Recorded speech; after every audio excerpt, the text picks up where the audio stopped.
Okay. Allegedly, we are live, and I'm going to bring this back over here. So, hello, everyone. Probably all of two people watching right now, but I'm Austin Light with American Demon Comics, and I am joined tonight with Andrew Frinkle, who is a acquaintance. He's a what's the word I'm looking for? Derek, our friend from last Friend of a time. friend, I guess. Yeah, friend of a friend introduced us, and I have been looking a little bit into what Andrew's been doing. He's a very, very prolific writer. He has a ton of stuff to look at. And right now, he has a couple of upcoming uh, Kickstarters. And before we get started, I wanted to kind of pick your brain about these Kickstarters. But if you want to let everybody know a little bit more about you and what you do, you go ahead. You take the floor. Yeah, thanks for having me again. Derek's always fun to hang out with. So he's a tough act to follow too. So, but yeah, I'm a teacher by trade, but also a librarian, and I've been writing for since the '90s actually. So I've been doing, and I can't really get pigeonholed into anything. So I mean, I've done everything from kind of weird comedy to dark fantasy, grim dark, sci-fi, more high fantasy. Did just almost anything that kind of really. I'm more of like a concept guy. Like I'll have an idea and I just want to run with it. So in this case, I went urban fantasy route. So this was kind of fun for me. It was different, and because of my background, I started with a lot of, say, like educational materials, and I still do some of that in educational games. But also because of my gaming background, it was fun to combine like the writing process along with role playing games and adding rules and creating settings and characters and fun stuff. But I still like to go back to novels now and then. So that between my two products I have that are forthcoming, I have it like an urban fantasy series, and also I have the another RPG, kind of a dark monster type fantasy. So should be fun stuff. And I'm All just right. waiting to see which one catches fire first, right? So Yeah. uh, people are going to force me to go one route or the other. So we'll see well, which one takes off. I heard something earlier today. I was listening to another friend I'm going to be having up on the show, on a different show, and they were saying, that um, there are projects that you got to work on for yourself, and there are projects that others want you to work on, and it's kind of a hard thing to mix both of those. But ultimately, I think that doing stuff that you enjoy um, always shines through, and that's always going to uh, be the priority because that's always going to be what you put forth. Your best foot forward.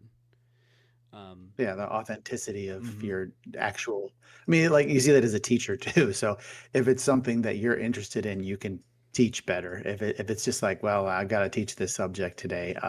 This topic's really not interesting to me either, but let's get through it. So I mean, you always try to, whenever you can pull your own enthusiasm into any job field or career or project, I'm sure it's a better result. Yeah. Absolutely. So tell us a little bit about Era 404. So you said urban fantasy, and so I'm only just now realizing that there is an elf in this thumbnail here for the project. But yeah, go ahead and let us in on a little bit of what that's going to be.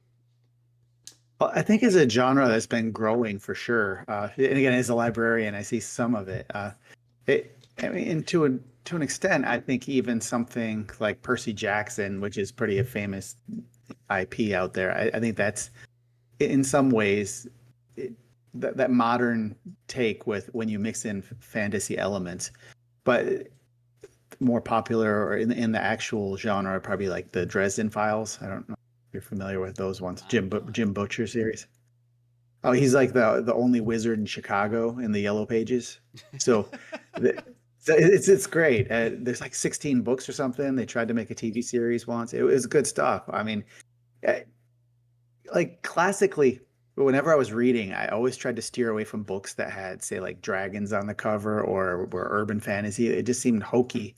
But the juxtaposition works sometimes if you do it right. So it was is really cool. And you see, I guess there's a lot of TV shows too where they mix in like vampires and werewolves in modern settings. And it doesn't just have to be fantasy or medieval or that kind of like gaslight medieval Renaissance or any of that stuff. So it might have more in common, say, with like steampunk or that weird West, where they take elements of the future or modern and they mix it in with a different setting. So, Right. but urban fantasy is fun. You've got magic, you've got monsters, and you pull in the mythology and the the folklore, and you put it in a modern setting. So I find it enjoyable to write about. So like my main character Daniel with the glasses there, he's a tech support guy, and then he ends up coming in contact with all these supernatural women. Like one of them ends up being like a fey trickster or the elf, and then he falls in well, he falls in with this crowd that includes a succubus and a gorgon. It, I mean, it throws his life for a loop, and unlike the traditional trope where you have this uber handsome guy that's very capable of everything. He's just like a tech bro, and he's not really capable of anything. And I think that I'm trying to turn the expectations up on their head so a little bit.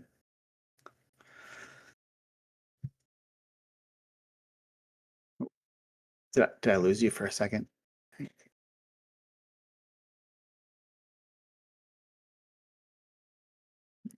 Sorry, I think I just lost your mic.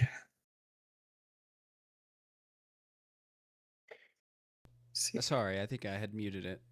Oh, okay. Okay, yeah. Oh, yeah, Um, you're back. So. my bad. He looks kind of like a Chad in this rendition. Yeah. Well, yeah, I mean, he's got the jawline, I guess. Hmm. Not a Giga Chad though, maybe. Just Uh, regular but, Chad. but there's um, yeah, there's a Giga Chad joke in the first book too. So oh no. so the, but yeah, I don't know. So it definitely has some of the harem elements, Hmm. except he's I mean, he's socially awkward. He would rather be sitting there playing RuneScape with a bucket of garlic knots than actually interact with any of these women. Right. But he's forced to through circumstances. So Hmm. All right. yeah, So that does sound fun. I'm huge into fantasy, like just in general. We're gonna get into the role play topic here in a second. But I grew up on RuneScape and World of Warcraft as far as yeah, fantasy goes.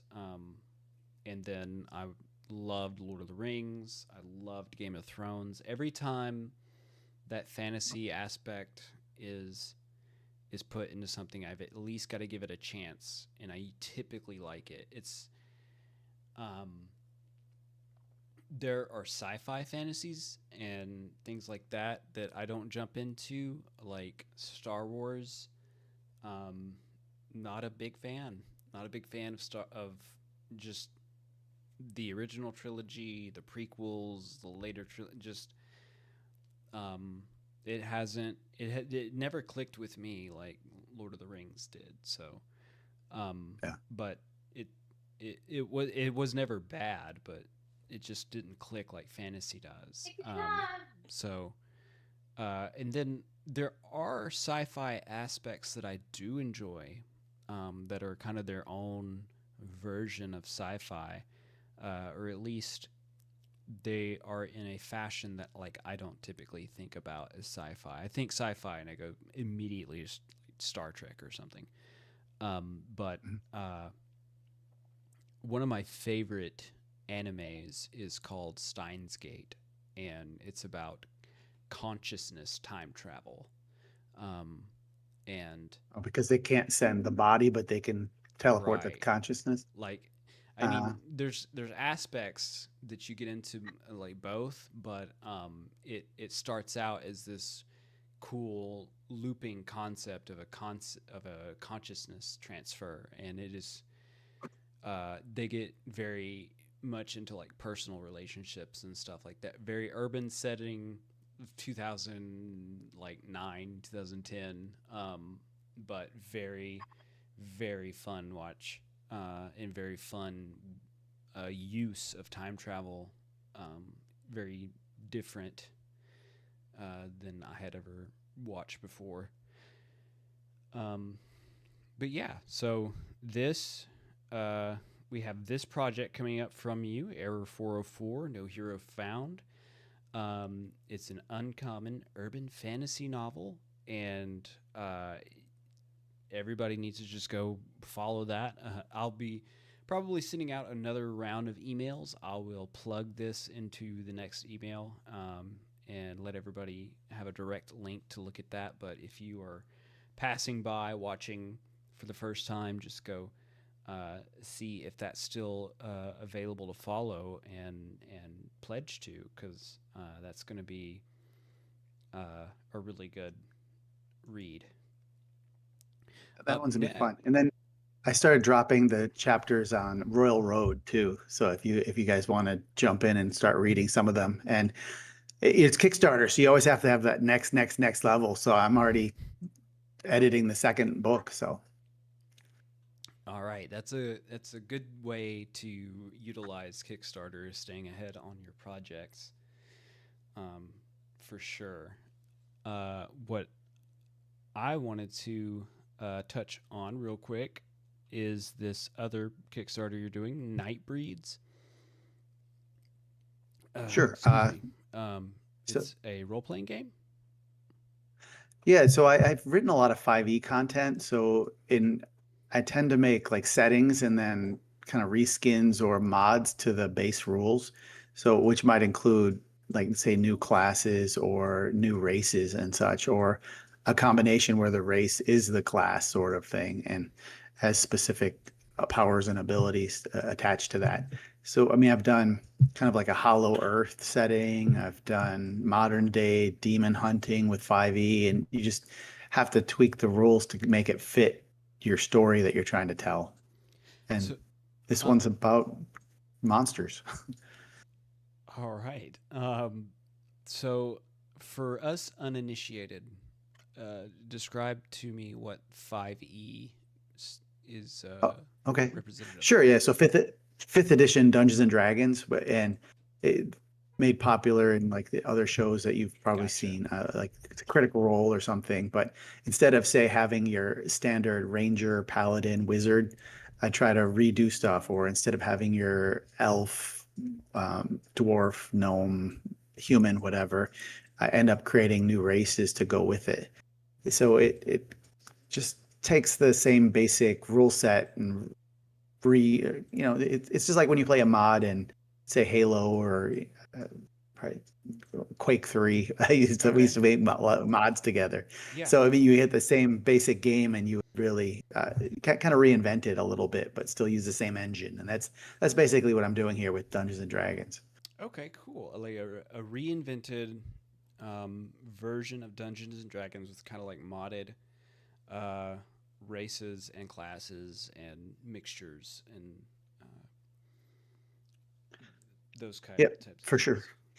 And like I wanted to do, you end up playing the monster in this case. So yeah, every choice is going to be, the phage is sort of kind of a riff on, say, like mummies. They're constantly rotting away and replacing their bodies with their victims. The chlorophae is sort of like dryads, but they have to feed on plants. So instead of feeding on humans, and I came up with 8 different groups, and then there's a background story that goes with it, and putting together a whole setting to go with it. But you could also drop it into your own setting. Yeah, I know a lot of people like that. You cherry pick what you like and pull that into your home game around your table. Okay, that sounds fun. Um, Okay.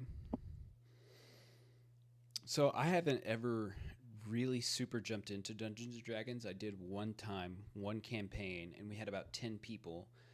And for a first campaign, first DM, first time DMer, my friend was, it just kind of turned into a mess sometimes. So it was hard to keep going. It took about 20 minutes at least to get around the table for for one turn, and uh, so it sometimes it took longer than that. So I was just twiddling my thumbs half the time. Um, but I hope to jump into it again and um, Yeah, get the bare I think bones of it. he definitely bit off more than he can chew. I mean, I've done 10 and 12 players before, and they always would they always say don't split the party, but there'd be one dude off by himself doing his own thing, and I'd say, hey, you're not with the main group. I'm going to give you 5 minutes to everybody else's hour. I mean, that's Mm-hmm. if it's just not manageable otherwise. And then we also had like a pool table in the background, so people be like knocking around and playing over there while they're waiting for their turn. But yeah, 10 or 12 players is it's just like story wise, it's difficult to keep that momentum Oh going. yeah. To me, like the sweet spot is 3 or 4 players. Mm-hmm. 3 to 5 is ideal, but like 3 to 4, especially if they're friends and they can interact really well, you can really get some story flowing there, and it's not so involved that you're wasting time waiting and flipping through your phone. We didn't have phones back in the day, so but like That was nowadays, I good. imagine yeah, people are probably sitting on their phone waiting for the turn. They're like, wait, what's happening? Pull Yeah. them back in. And Yeah, that kind of, it's I like, well, mean, you just, yeah. even not doing anything, waiting around, it was like, um, you just kind of got lost in in what everybody was doing because it's like, Yeah. oh, I just listened to you go on about your turn, so I know what you're doing, but I don't remember what the other 8 people were doing. Yeah, Uh, and there's always that one guy. We had one guy that was very particular. Like you'd stop at an inn and just say, "Hey, I'll pay that 5 gold for the." He would delineate how he's folding his Argyle socks for like 2 minutes, and everybody's like, "Shut up!" He's like, "Well, I'm a Highlander. This is important to me. This is like it's not important to anyone else. Shut up about it." So yeah, it's fun, but there's a There's a limit. to me, yeah. I mean, to me, like as long as the players are having fun, that's fine. But also, there's a certain amount of progress that feels like it should happen in every session to make Right. you feel like you spent your time. So the balance between having fun but also accomplishing something uh, like narratively is important. So it be and I'm done, and then you just get your feet wet. That would Yeah. probably be Yeah, that would be so. good. Short adventure. Um, yeah, I definitely want to jump back into it. Like I said, I grew up on World of Warcraft. I'm gonna reiterate this almost every episode because I kind of miss it. I like, no, I super miss it. I really, really miss it. Um, but I was in a niche community of roleplay in World of Warcraft, and you'd set up your character, you gave him, you had add-ons, kind of like what you've mentioned with what you're kind of doing with D&D here, but you had add-ons to kind of explain and give a little bit more immersion to your character. So, um, they had a profile thing. So instead of just like your name and level, if you scrolled over a person uh, with a roleplay mod, um, their whole like full name, background, what they look like things to notice off rip, and then just a couple of attributes aside from here and there. They had add-ons to kind of give you a good more like a lot more sense of the world and the characters that everybody was making.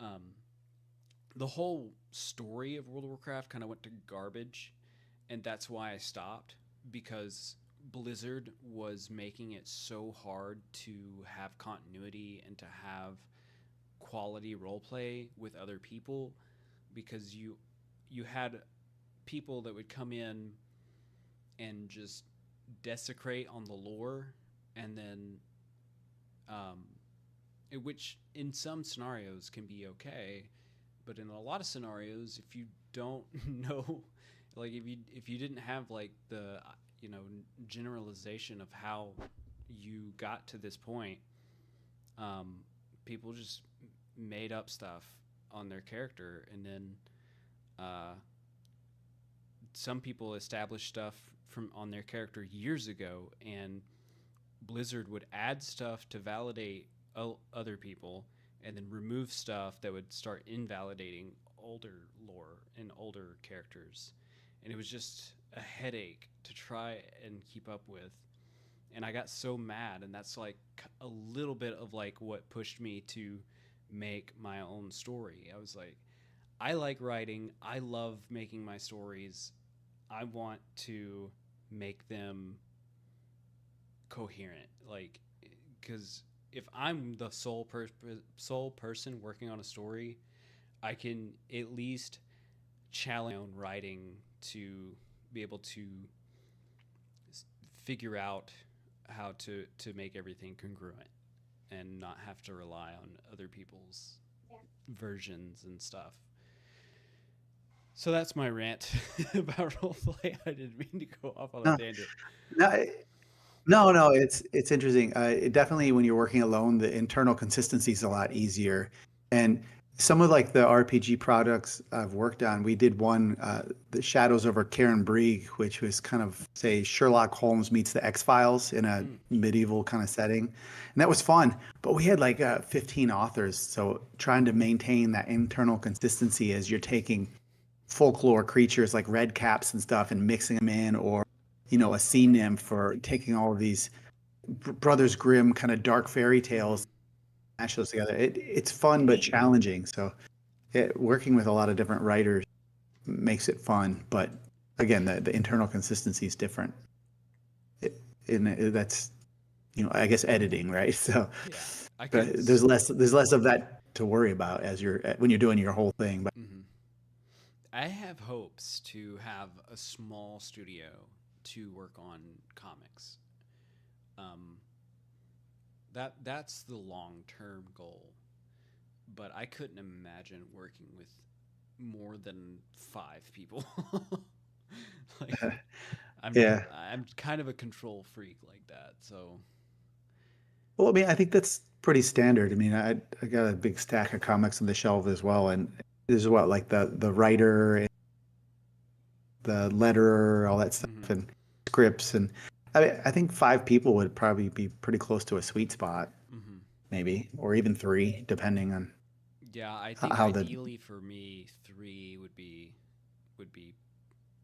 good. just like when you're role playing, don't have too big of a crowd, right? And Yeah. you'll be sitting there twiddling your thumbs.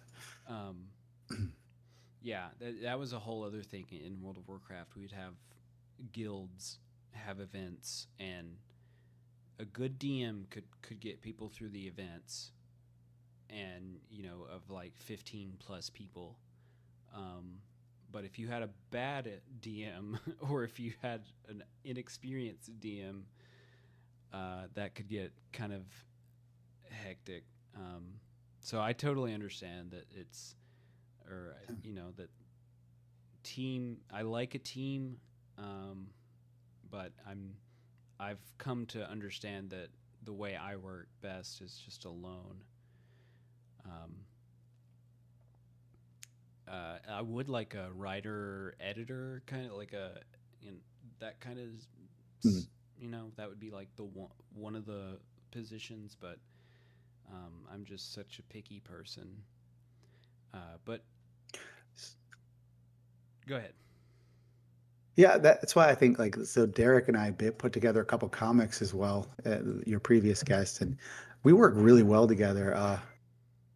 I'm not crazy detail, like, it's not that the details don't matter, but if he comes up with a good piece of art, I can slightly change a character or a story to fit it, as long as like the continuing art sequentially, it's still consistent. Like, oh, I drew it like this. And I was like, all right, I can roll with that, and I can just go back and change a couple sentences. But certain people would be like, no, this gotta have, like the beard ain't right. Like it's Manchu, it's not something like, why is there a soul patch? Like that would bother some people or Mhm. something. But yeah, but we work really pretty quickly well together. And so he had like the concept for that Sinners comic, the cyberpunk vampire futuristic setting. We just rolled with it and riffed off it, and we worked pretty quick together. So he's worked with me on like two comics and three or four books, I think. So Well, that's a good team. That's a good team to yeah, have some push, have some pull. To to be open to those changes and to be flexible. Um, that you know that goes a long way, especially in productivity. yeah. Um, so, Nightbreed's Vampire Dark Fantasy 5th Edition mod Kickstarter. Again, I'll be posting these links, but if you're just passing by, you search this on Kickstarter, or maybe look in the description and find the link tree and find these links to go save or pledge to these projects. All right. Marketing, everybody. Marketing is the hardest thing. So word of mouth, anything. Apps, yeah, yeah. Any shares, any help like that is good. Smoke signals. Mm-hmm. All right. So Andrew, you're a writer, but you dabble in the arts sometimes, correct? Yeah, yeah. I especially with the RPG books, I do a lot of the layouts, and a lot of that ends up being layering the art that I can find. Sometimes it's royalty free stuff that you piece together. Sometimes it's stuff that Derek creates or other artists I've worked with, and sometimes it's just a combination of filters or whatnot, or tweaking and playing. And so like I said, not a specific artist like you guys, but I play enough to sometimes put together covers and stuff. So Mm-hmm. All right. Well, I'm gonna get us started now. The situation that happened last time is that there was just a lot running, a lot of system overload on the computer that um, lagged me out of being able to work on any kind of art. I'm going to try again. We're approaching this at a different angle. I'm using Discord instead of whatever the crap web browser that was before. Um, Maybe it will let me work on this now streaming, um, because it works fine not streaming, but streaming opened up a lot of power usage. So we shall see. But we're gonna work on our so stuff what and talk. Go ahead. drawing apps are you using, if you don't mind me asking? I'm using Clip Studio Paint. Um, yep, I'm just using Clip Studio, uh, and Using like a I digitizer and a pen? yeah I'm using a Samsung laptop that's like a notebook tablet, like two in one kind of thing. Kind of like a Um, Microsoft Surface, but the Samsung version. mhm. And Cool. it's super nice. It to be able to just kind of carry it around and work on stuff. Oops, Yeah. this As long as the undo button works, right? let's But see. yeah.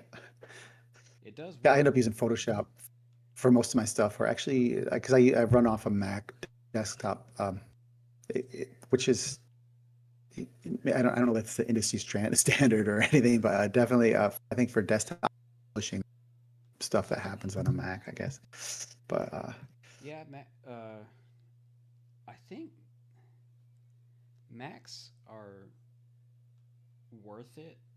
I think they have a good lifespan. They have a good quality, and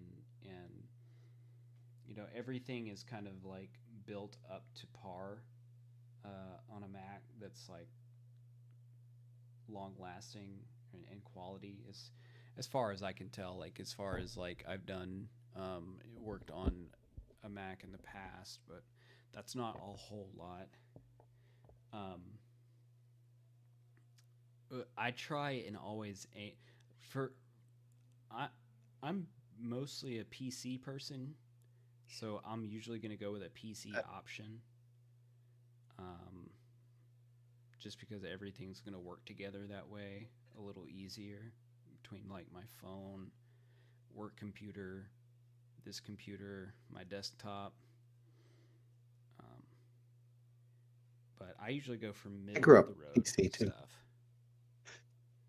I definitely grew up PC. Like we used to, like my dad always had computers, and we were always building them even back in the, remember CGA, EGA, VGA, all that stuff, and uh, the 14.4 baud modems and all that fun stuff. I don't know. I don't know half of that stuff. I usually have other people build my computer. Like I kind of get to know somebody. I think I've had two different people build my computer, and like I will look at their computer and I'll be like, okay, you built this, and they'll be like, yeah, and I'm like, and it runs really good. It's got this, and it's got this, and they're like, yep, and I'm like, okay, I want you to build my computer. I'll pay you a little extra. um, Yeah, I mean, I used to build them too. It got to the point where sometimes it was not any less expensive. There was a long time ago when you could get stuff off of like Newegg and stuff like that, and hey, I'm gonna buy this motherboard combo and then slap it together and start. It was fun, yeah, but it ended up it got to the point where I think computers became uh, they weren't necessarily that much better unless you were going for a specific gaming purpose, I think. So you just get the box one off the store, open box at Best Buy, right? Rock and roll. yeah. I mean, as far as laptops go, that's always been kind of the case. As far as I've been told, and then PCs. The last time I had a PC built for me was 20, 20 2021, 2022, somewhere in That's, there. that's not crazy long ago for any by No, any but means. uh, he was like, your graphics card is so good, I'm gonna keep it and you still use it. It's still gonna be viable. Um, so it was a 2016. It is a 2016 graphics card. So it might have been good in 2020, but now we're approaching 2026, and I'm like, I need more space. I've gotta need by now. I should need a graphics card update and um, just a whole overhaul. They started really. I used to work at Best Buy like back in the day, and so I remember like the AGP wars and all like Nvidia versus all the other companies, and they just kind of became the industry standard in some respects, I guess. But they, I don't know. It was interesting times to see how quickly they were outpacing themselves. And I think they said at one point every 6 months the hard drive storage was doubling. And remember, this comes with like 2 gigs, and you're never going to fill that up. And then MP3s came out, and you're like, yeah. But it, I think maybe some of that slowed down a little bit, but I think the power gamers and users are probably definitely still driving the market because I mean, like just the games are crazy anymore. Like in terms of Yeah. hardware requirements. But Um, I'm not like a super passionate gamer like I used to be, but I do still want to have like some high end capabilities. I mean, I still can't even like run Red Dead 2 as well as I would like to run it, and that's a 2018 game. So yeah, well, I mean, I have a Mac, so there is no gaming. So, but I mean, Yeah, it's funny if you look at like some of like the most popular games on Mac. I think Age of Empire is still there. Back in the night, like that's still one of the best games on Mac. Or Civilization. I don't know, just a lot of stuff doesn't get ported to that. But so I do miss some gaming. But Yeah, I haven't done a like whole lot. I replayed all the Baldur's Gate 1 and 2 on Mac. So that was fun. I do want to get into Baldur's Gate. Me and my girlfriend both want to do that, and we just haven't yet. Um, Partially because I don't have any faith in my system. It's That one I think is pretty graphics and memory intensive. So probably need two good machines if you're playing. yeah. Derek was playing with his wife.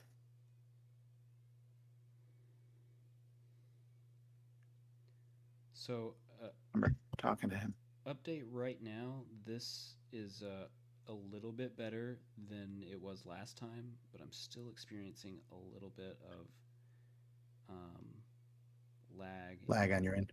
and that undo again just took away uh, two strokes instead of one, which is fine if I can just stay steady. Looked like you had your glove on too. You have like one of those like 3-finger gloves for sketchers. Yeah. Um, Did you the make it yourself? Did you just get like a winter mitten and cut the fingers off? Nah, I got it off Amazon because they're so cheap. They're so cheap, and and it had like a pad, and like I don't know. I'm just not like I wouldn't be savvy with like different textures and stuff, like what they do to the screen over a long period of time, or if my Uh, skin oil leaks through or something. So I was just like, I'll just get something off Amazon, um, and I got a pack of two, and I'm still holding on to this one, uh, and it's been great because it the only reason I have it is because the touch screen picks up my palm, and um, I got it.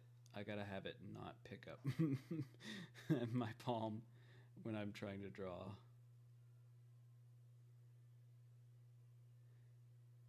I'm just using a. not, Go ahead. I'm not like a great artist, so I end up using a lot of models and references and like tracing them, I'll add to it and recolor them. And my style is always very sketchy. Like I tried to do some comic books for a while. I find that I can draw pictures with words a lot faster than I can with a pen. Oh yeah. So eh, Um, yeah, that's just kind of like the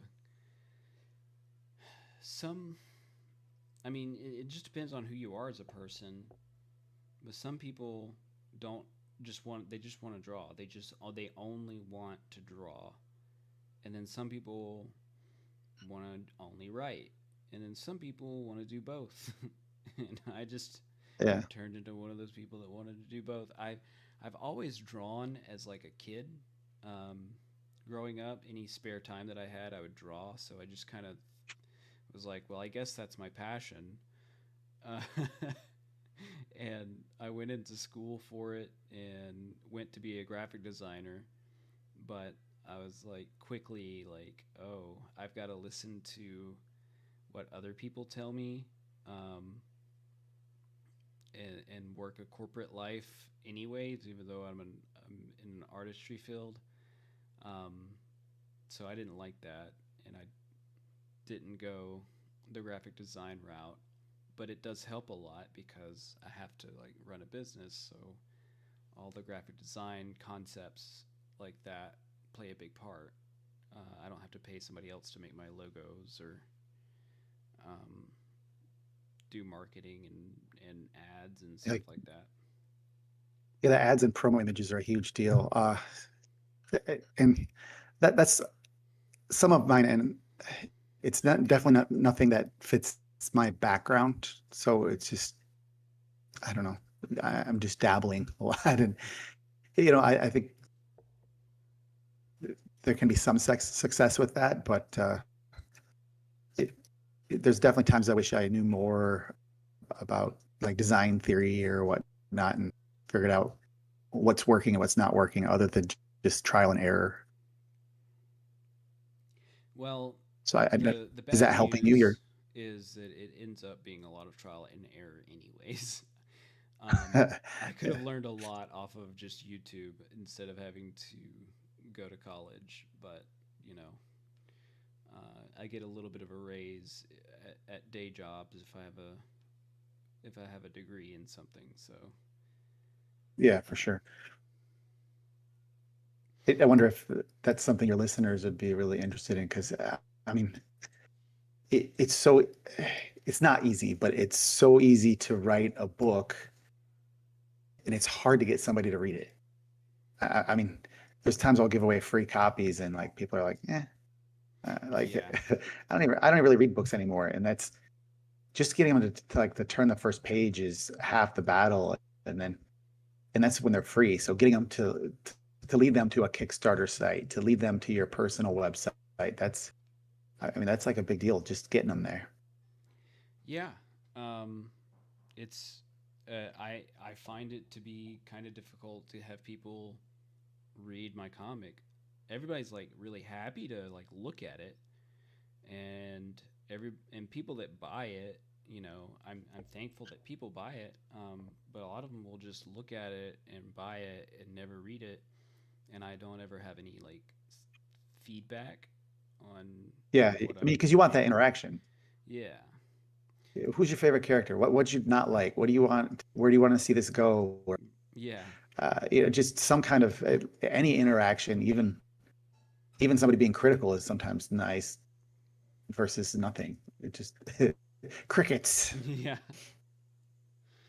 Um, but no, like for me, I don't read a lot either. I have read a lot of comics and manga in these past few years. I read the Gulag Archipelago a few years back. Other than that, I've been listening audiobooks. I listen to Blood Meridian. I'm listening to Game of Thrones right now.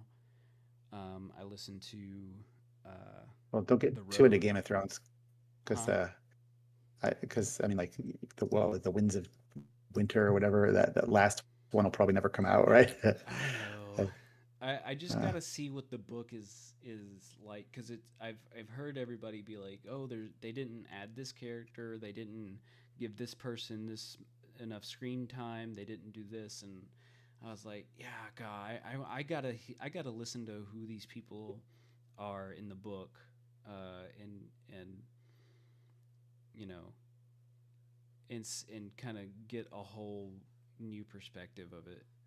um, because I was so disappointed the with how the show went.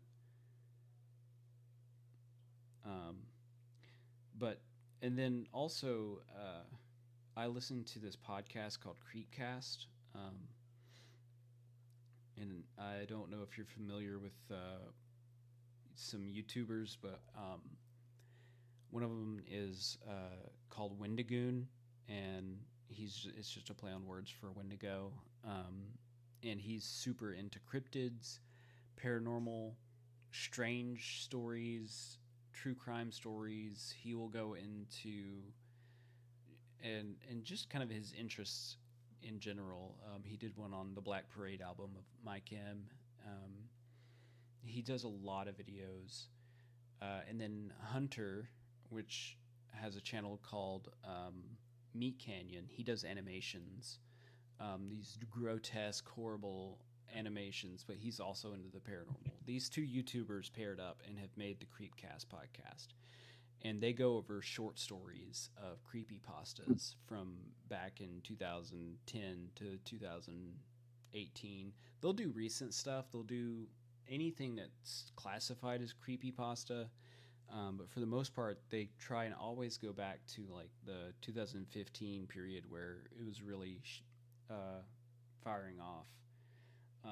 And there's a lot of short stories that those people have made for horror stories and everything on forums that gained a lot of traction because A novel is a commitment of at least a couple of hours, while a short story can be a commitment of maybe 10 minutes or 30 minutes. Mhm. And people are a lot more willing to do that 30 minutes um, than they are to do uh, a couple of hours. And if they get hooked in that 30 minutes from a complete short story, um, they go back and So they they look can for look up your other the stuff. Or books, yeah, that the person's well, made. that's why I don't know how familiar you are with Royal Road, but I have a friend that turned me on to that. He was writing some like isekai.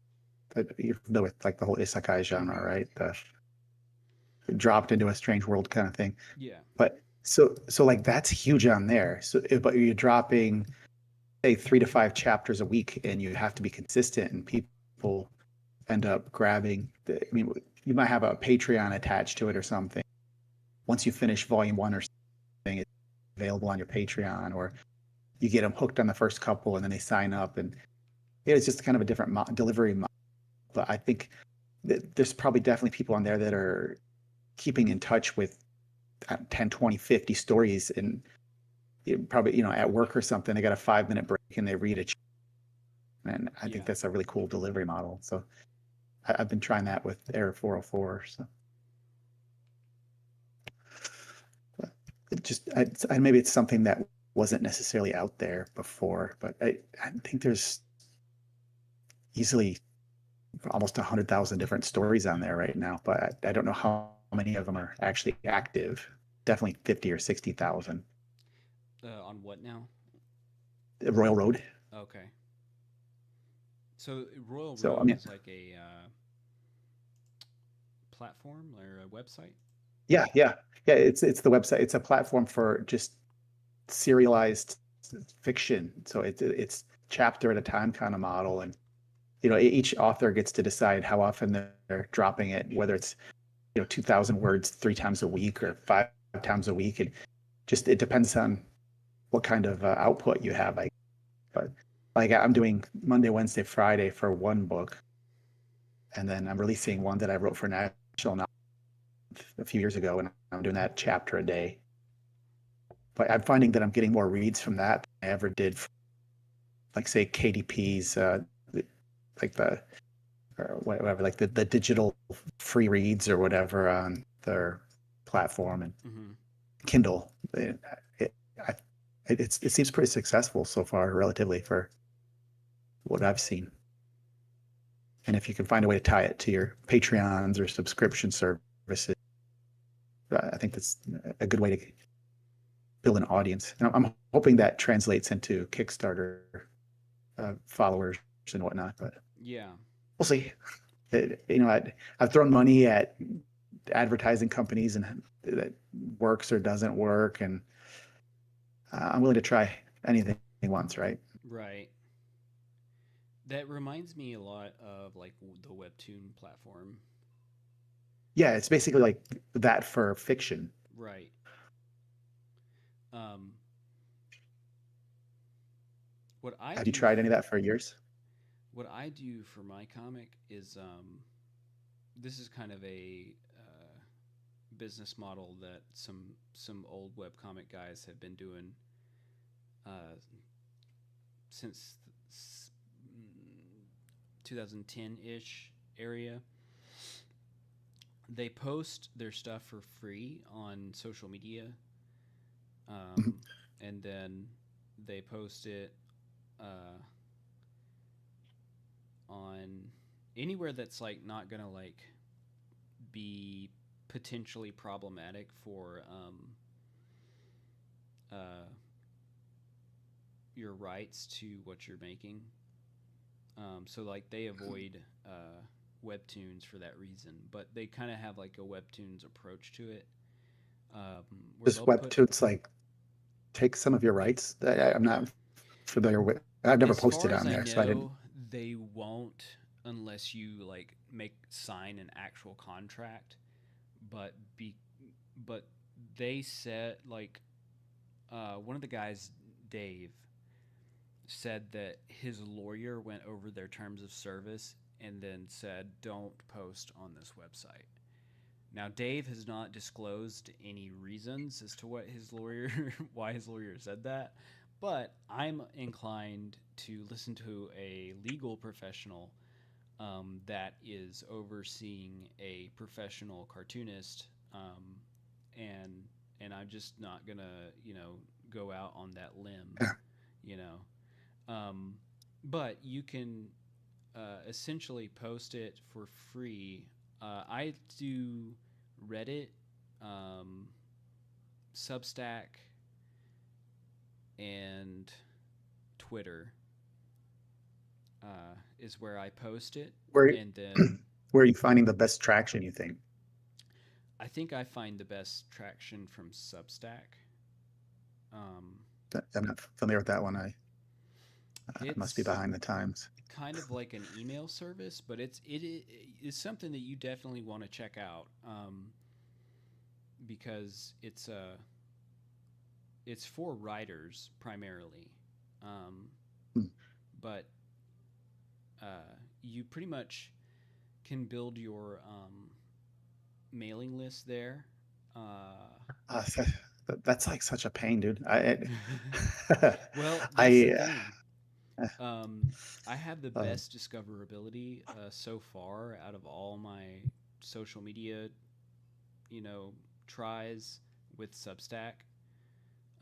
hmm, It's people have found I've probably gained probably 20 to 30 um, subscribers to the mailing list from Substack. Now I don't use Substack like I was. I'm kind of in a tug of war using MailerLite.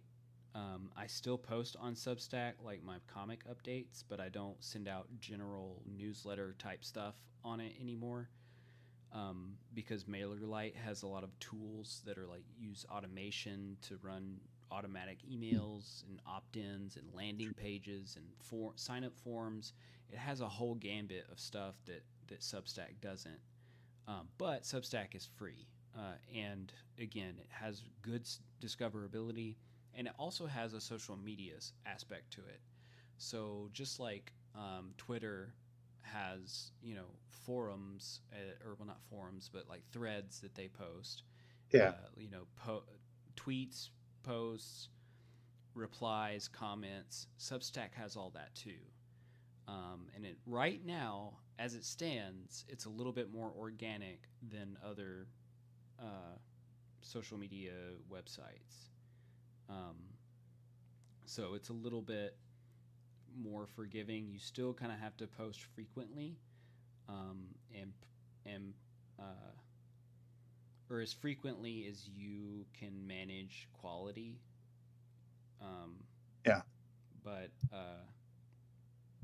it seems to be the most rewarding so far.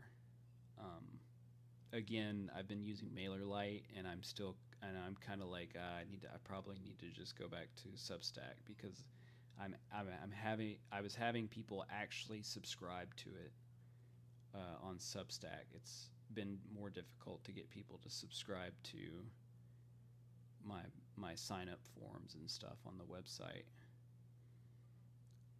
Definitely have to look into it. Building email lists is such a huge thing. I know that I've talked to some people who run Kickstarters that basically run one or two at almost no profit on purpose just to build mailing lists. That way, when they're finally ready for their magnum opus or whatever, they can really nail it with like a fully stocked list and Mm-hmm.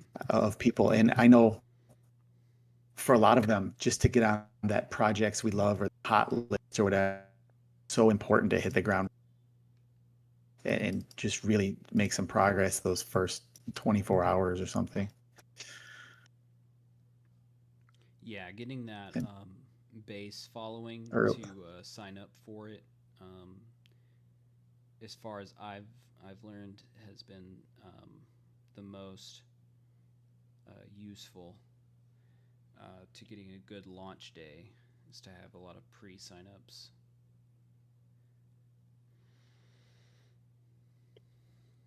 and All right. yeah, Kickstarter's a grind, dude. It's uh, how many have you run so far? At least I think you're at least on your fourth, right? And it's all been under like the same umbrella for whatnot, right? I'm on my third. I'll be launching my third one in a couple of weeks for my workout program. Um, so my workout program's kind of like tied into my characters. It's Mhm. kind of what my ultimate dream has always been was to kind of tie my comic world and my fitness world together. Um, so that's on the horizon, and then my fourth Kickstarter is set to launch in April of next year. Um, That's some pre-planning there. Let's see, you've probably what, 6 months out then or so. So yeah, I well the price tag of doing it was really high. I was gonna do an offset print run of like 750 books, um, and the price tag was looking like shipping. I was also going to do like the fourth issue comic by itself instead of doing like a mhm. volume, like uh instead of not having it at all and just doing the volume. I was like, I want to have an option for people who have got all three of the floppy comics. um and then so shipping the floppy comic, the trade paperback, uh all that had like a pretty big price tag of like $5,000 or $6,000. So I was like, oh man, I got to start getting people to follow it right now. So I Uh, went and made it, um, and I worked on it a little bit, and I started getting followers and everything. But I come to find out that I could, on that same website, instead of do a graphic novel, I could do trade paperback and do a digital mhm. print run of like less than 500, and the price tag came way down.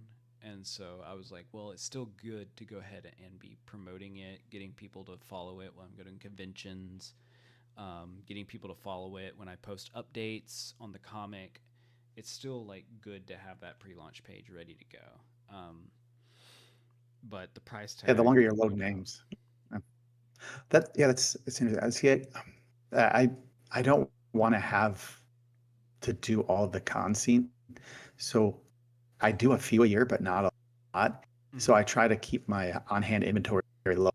What I mean, I know I could definitely more profit per book if I was doing buy 1,000 of them and keep them in my garage. But I do all Amazon print on demand for right now. Mm-hmm.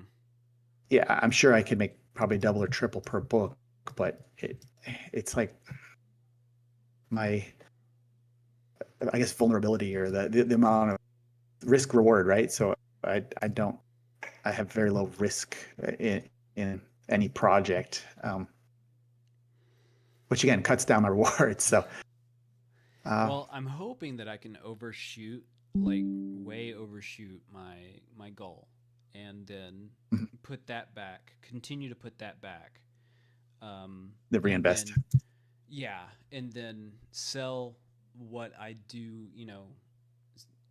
Uh, I'll have easily like 200 copies left from the Kickstarter probably to sell at a good markup of, and then so sell those, have leftover money from the Kickstarter, and then try and do another um, campaign or try and push for the next one, and then get those offset print books um, printed off.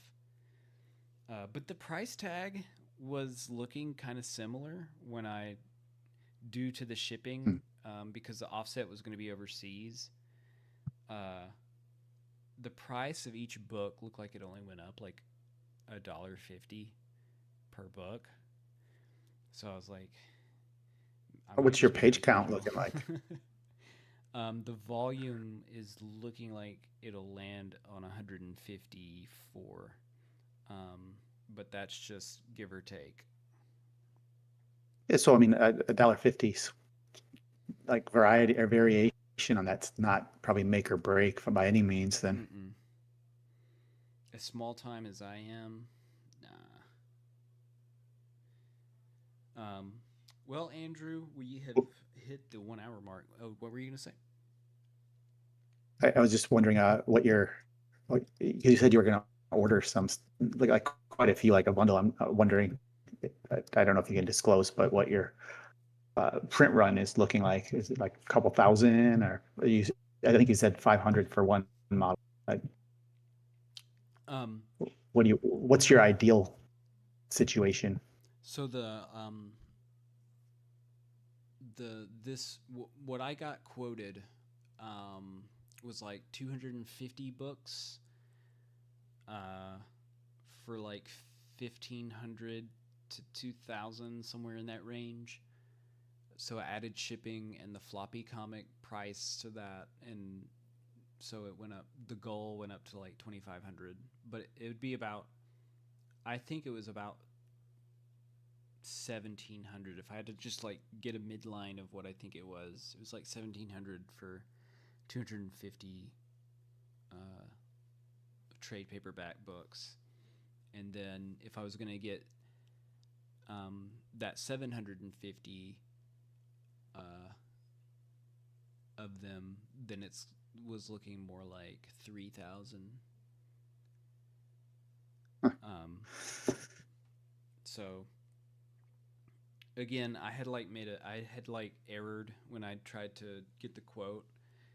They have a trade paperback option, and then they have the graphic novel option. Now, the graphic novel option comes with a lot of bells and whistles you can do to it, like give it a hard cover, give it an like edging, like Dust jackets and junk, probably. dust jackets, page. What would be really cool is to get the page edges black. So like when it's Oh, closed, that was they're all black. You know, um, that was really cool. But the trade paperback, I could do the same amount of pages. You know, do the same paper weight and the same cover weight, the same basics, and it was way cheaper.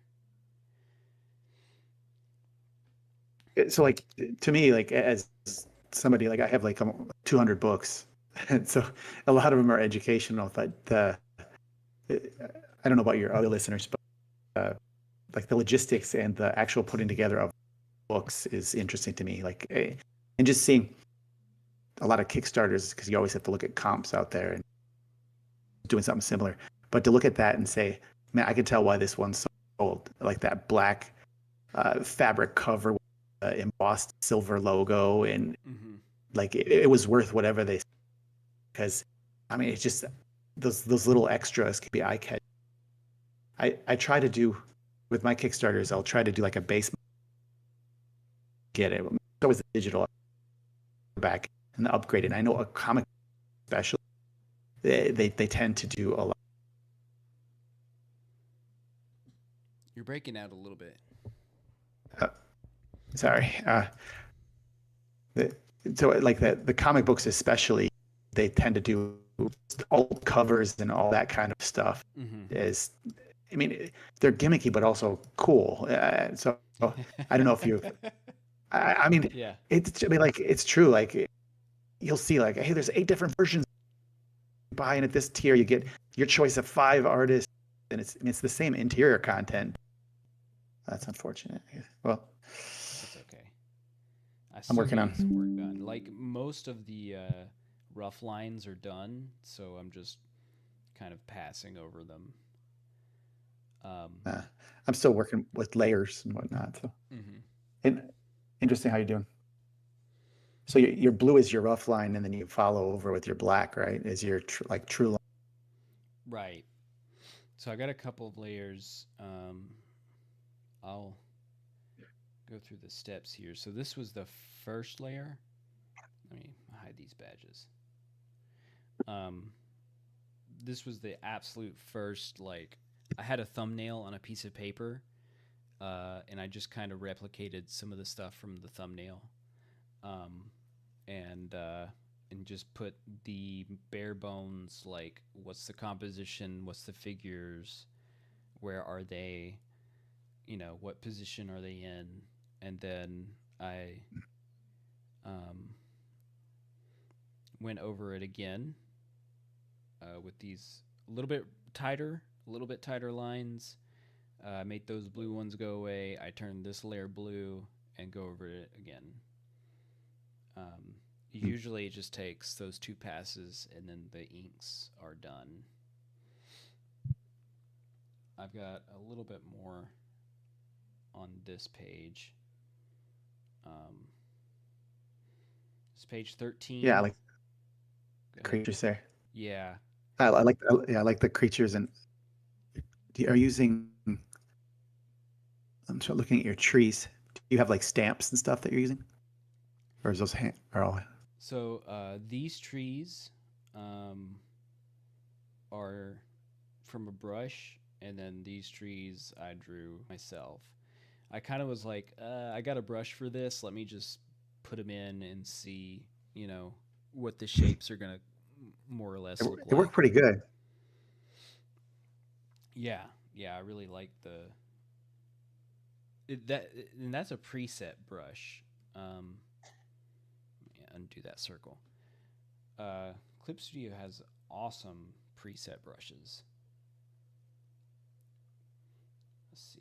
I got a leaf blush brush and put leaves.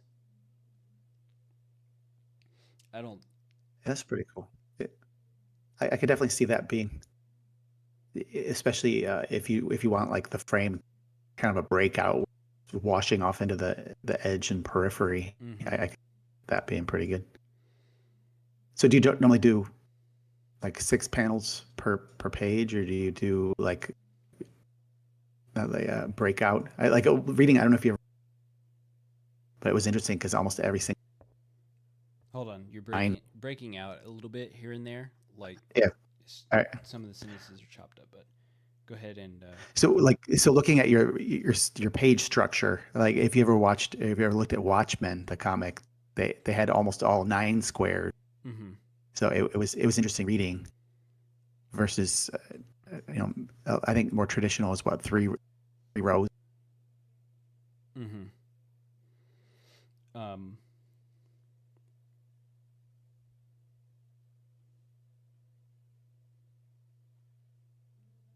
I'm trying to see if you. I was trying to make sure you didn't freeze up there. Um, the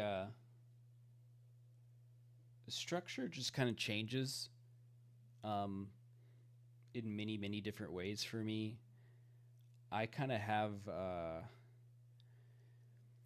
an average. It's like an average of 6 panels, but sometimes I'm gonna try and open up a couple of different uh, files if it will let me, because I do use the 9 grid panel or the 9 grid structure on some of them, and then some of them I just kind of wing it.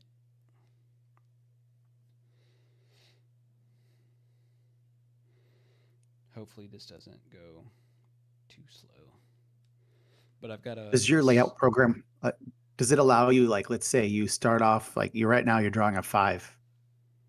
What if you're like, man, I really wish this was a 4. Are you able to resize on your layout, like move that panel, or is that like a set?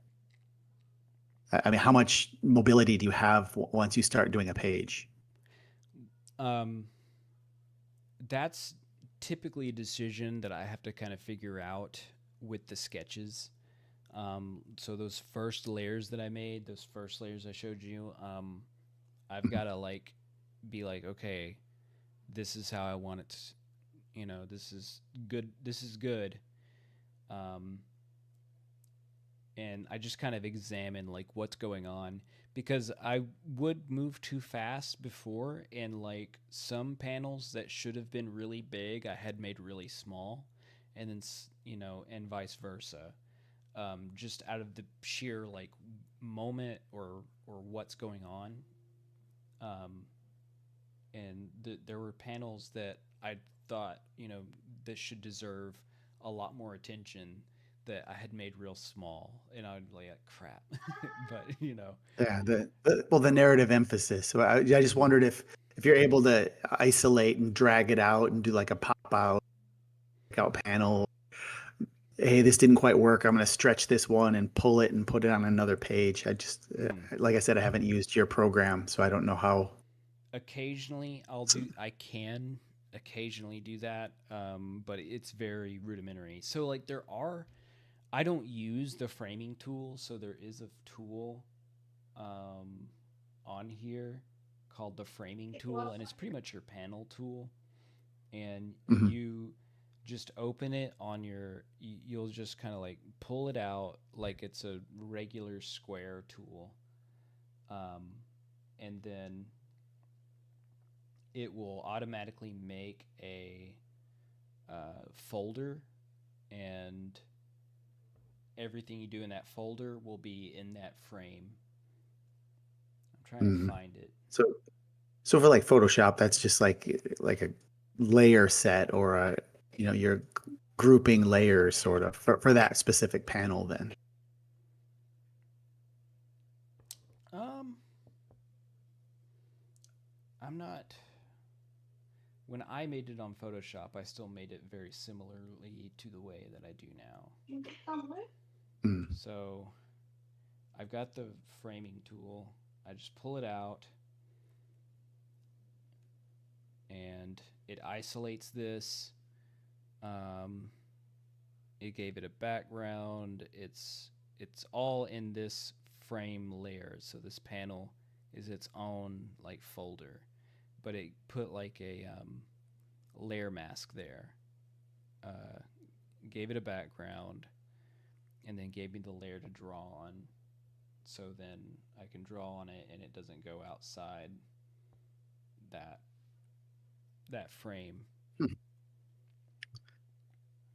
Now I don't use that. I had messed up using it early on. I didn't fully understand what I was doing and how to like control it, and I was like, yeah, I kind of want this to come out of the panel though, you know. So I Yeah, stopped yeah. using it, and I never went back to it. But I kind of have familiarized myself a little bit more with the program, so I could potentially use it a little bit more effectively. Well, I know what with like Berserk and stuff, the breakout panels were in the manga were kind of what sold it, I think, a lot of times. Mm. Because So, I do this as a webtoon, I'm not like concerned with how the page not I'm like not entirely concerned with how the page turns out, because so much of people viewing it is going to be online, and it's just easier to deal with rectangles and squares. Uh, yeah. but this is just a splash page that I made. Um, so it's just a full page of an image. Human sacrifice looks like. Mm-hmm.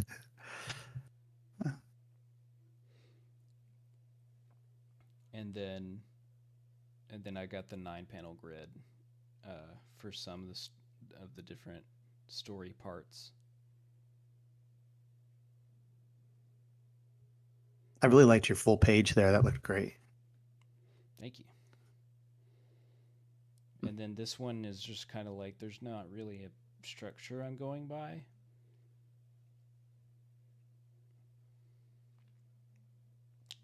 Um, I was doing original art on the Bristol on in traditional form, and it gave me some guidelines. So I just kind of made a template that would have those guidelines on it, and that's pretty much the only thing that I go by consistently, is to make sure that these outside margins uh, are going to be big enough for when the page gets trimmed, um, and Mhm. then uh, also to make sure that anything important, um, like dialogue, isn't getting too close to those trim marks.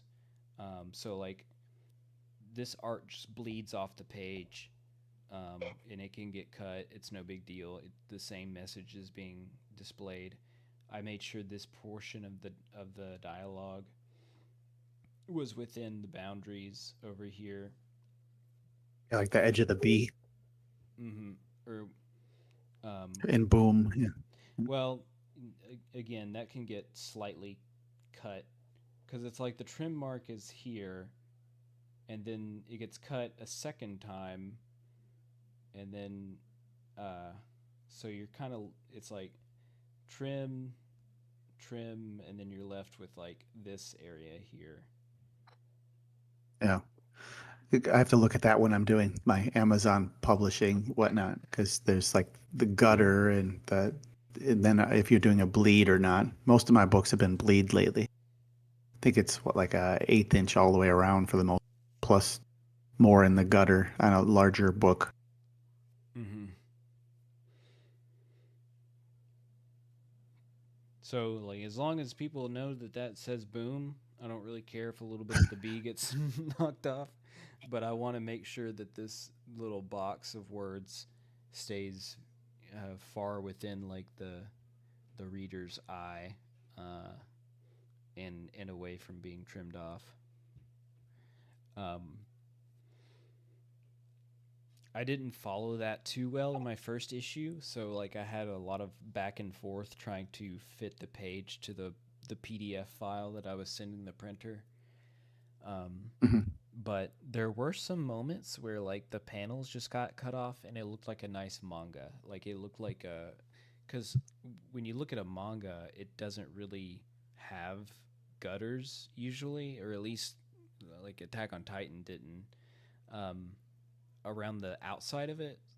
So like it just looked like everything would bleed off, and even the panels would bleed off, and it looked like a nice manga in some of the pages, but there were some that just knocked off too much important dialogue that I was like, I can't keep that. Yeah, I think definitely a learning curve there. So, but it looks like you're getting it now. Yeah, yeah. Once you get into that groove, um, it gets faster, and you um people get a little bit intimidated by like the detail and stuff, and I'm like, the detail really isn't the hard part. It was like the formatting and learning how to letter and learning how the layers work and like that was the hard part. And then after that, once you get the routine of that, you can spend a little bit more time on your art style and develop it as you go, and that just becomes more crisp on its own. Yeah. And similar goes with like laying out RPG books and stuff. Getting those first, I'd say there's usually 3 or 4 major layouts for each one. You've got like section layouts or the internal chapter layouts, maybe like a map or detail layout. And once you get those basic layouts, it's just plug and play the content. Mm-hmm.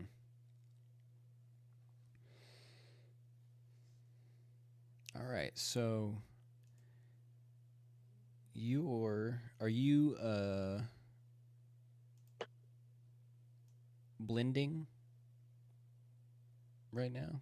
Yeah, a little bit. Yeah, I'm playing with a lot of layers and whatnot. So uh, working on so with a lot of mine, I don't know, like this is like a combination of several layers, background, foreground, plus some overdrawing and whatnot. Mm-hmm. And this is the kind of stuff I'll probably end up using as like a promo. So I might go like grab, every product has its own, I don't know, like fonts and stuff, and it's, I guess as a graphic design thing, right? Everyone, that's its like identity. So you Yeah. end up having to do certain typefaces and whatnot. So, but yeah, Oh, and that I'll looks work pretty with solid. this. So,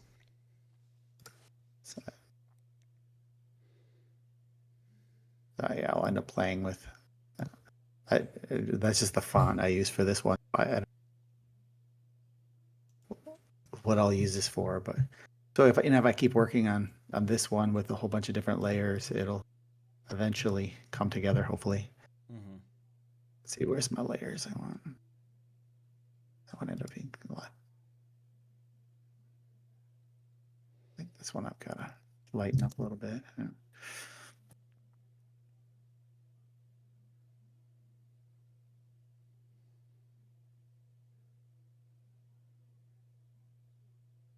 It's more what I wanted.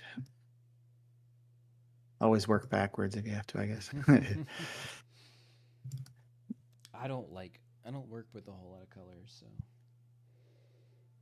Yeah, I'm used like to I it said, a lot of too. my stuff is more on the sketchy side and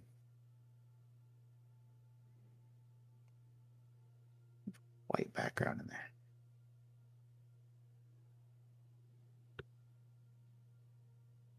No, it's coming together pretty good. Yeah, I don't know. Yeah. I always need something for uh, like Instagram or whatnot. The variety of promotional materials and stuff. Mm. Yeah, this is starting to come together. But my Well, stuff always looks very sketchy. So it's yeah. just Well, like I've displayed before the I think not everybody, but like most artists start out sketchy. Like most of the stuff that I make has to be like illegible thumbnails at first. Like if anybody else looks at it, they don't know what's going on in my thumbnails typically, um, because I just kind of make shapes and scribbles uh, and then I just make those shapes and scribbles bigger. I flip them a couple of times, and then I just keep going over them over and over. A lot of people don't want to go through um, redrawing stuff like that. Um, yeah. but that's always the first stage is like just figuring it out. Like you just gotta figure it out for a little bit, and then refine it. And I think that's just the life lesson of everything that you do.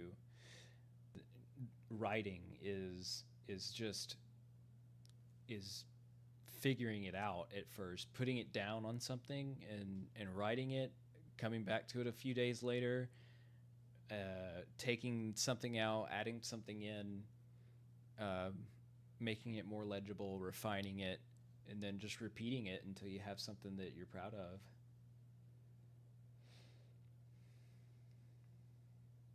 Yeah, for sure. I guess it's some of it's just confidence. You see, like if you watch artists draw, like I got to watch James O'Barr draw just from scratch, and every line was where it be, and there wasn't as many. After you're drawing the same character 20 years or whatever it was, I think it's just the instinct is there, Mm-hmm. the muscle memory. Yeah, yeah, that too. The more you do it, it's uh, one of the guys I listen to always says it's harder to get worse at something you do every day. Um, and I found that to be true. So, but Andrew, it's we've reached an hour and a half. It's been Yeah, really great to I sh have you on, and cool to see behind the curtain on how you develop your own drawings and promotional stuff. yeah, thanks for having me. And like it was fun to watch your process as well. I probably needed to pay more attention, but it was neat to go back steps and layers. That was nice. Yeah, for sure. Um, I'll like I said, I'll be having more guests. They'll be asking different questions. I intend for people to be like, "Oh, how did you do that right there?" And it's like, "Oh, I didn't even Mhm. think of that being like a something to tell people or show anybody." Uh, so um, that's the value I want to have in this project that I'm doing. I just got to get it to run a little bit smoother, but uh, it was really cool watching you sketch out what you got and how some of your finished products turn out, um, and it was good getting to Yeah. talk about your writing endeavors and what people really come to Andrew Frinkle for uh, to go into their own worlds and read, and in some cases play uh, what you write out and design. So uh, again, it was really awesome having you on, and I want to encourage everybody to go check him out, and I want to post that link tree in the description. Is there anything you want to part ways with to everybody watching? Oh, just I guess it's nice to be kind of cross promoting, whether you're making comics or writing books or drawing art. Just let you find your team, find your people, and to make something. Absolutely. All right. Do you have anywhere that you want people to go look for you, follow you, uh, email you, anything like that? So you can always check me out at mediastreampress.com. Just all kind of one word. And I'm on Drive-Thru RPG. I'm on Amazon. Royal Road, as I said, if you want chapters as they come out. But yeah, thank you for the opportunity to promote. I appreciate it. Awesome. Everybody go check out Andrew on Royal Road and read some Error 404. All right, Andrew, thank you so much. Yep.